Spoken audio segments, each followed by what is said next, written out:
because they live in they live in like such underprivileged areas, so it's like they don't have enough equipment, enough facilities, and if they do have facilities, like they might have a cage, you know, like cage football. They might have a cage football, but there won't be no street lights, or there'll be a forest that you have to walk through to get to the cage, you know, street lights, and anything can happen when you walk through.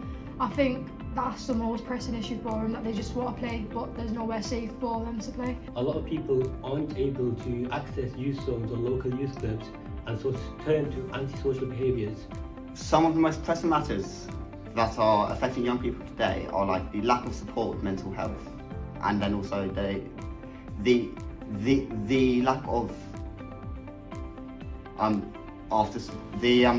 after school, like after college stuff to do.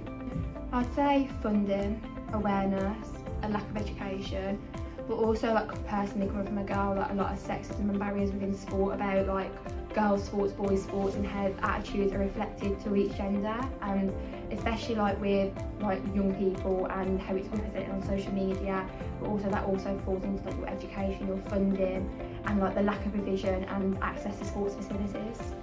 It's probably the introduction to obviously like violence, or the normalisation of gang violence.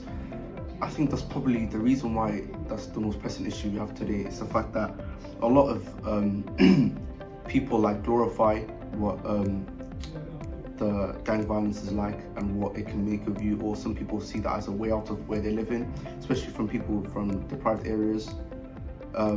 They see it as like a way out instead of going like to uni, studying, or going to an apprenticeship or any other route.